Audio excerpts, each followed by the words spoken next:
Madame Beauté et la princesse.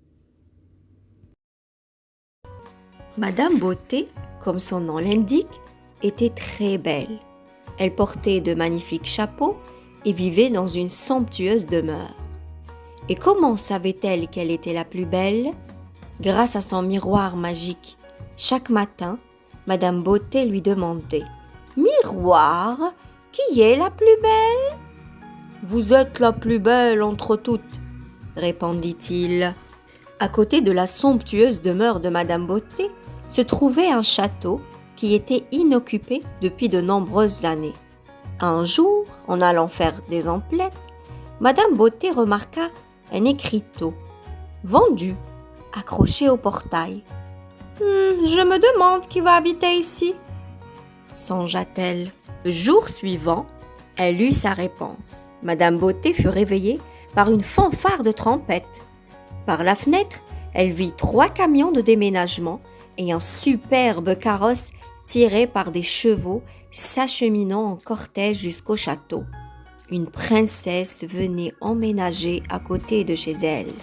Au début, Madame Beauté était très excitée. « Vivre à côté d'une princesse va me rendre encore plus belle », disait-elle en faisant les 100 pas. Elle se coiffa de son plus beau chapeau et fut bientôt prête pour rendre visite à sa nouvelle voisine. Mais avant de partir, elle consulta son miroir magique. « Miroir, qui est la plus belle ?» lui demanda-t-elle. « La princesse d'à côté est la plus belle entre toutes » répondit le miroir. Madame Beauté ne pouvait pas en croire ses oreilles. Madame Beauté observa la princesse pendant tout le reste de la semaine.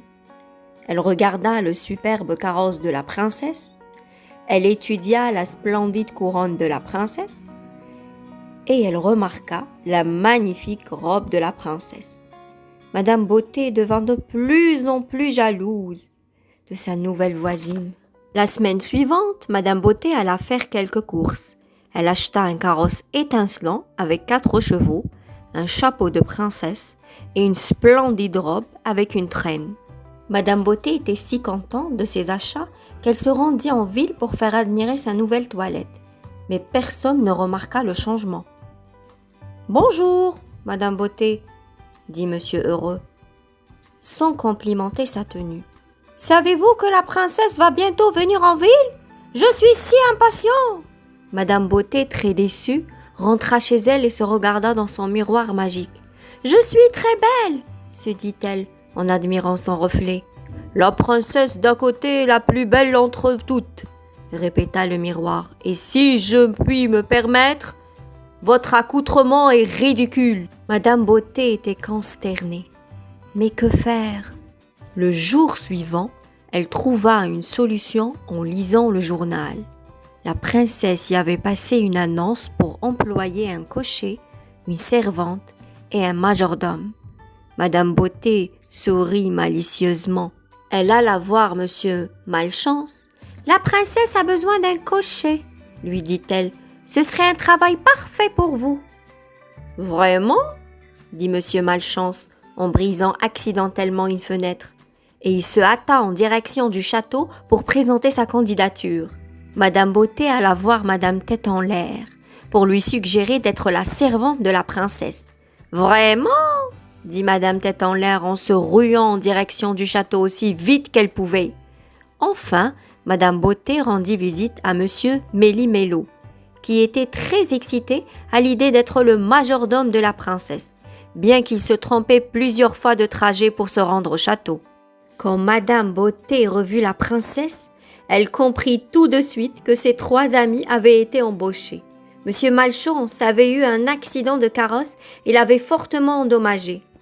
Madame Tête en l'air avait brûlé la robe de la princesse en la repassant et y avait fait un énorme trou.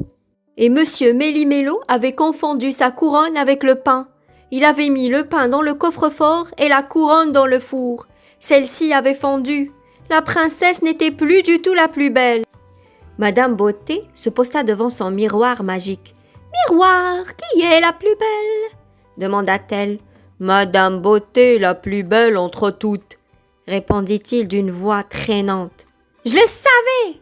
En revanche, continua le miroir.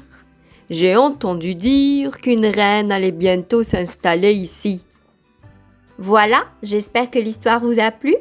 N'oubliez pas de vous abonner et à la prochaine. Ciao, ciao!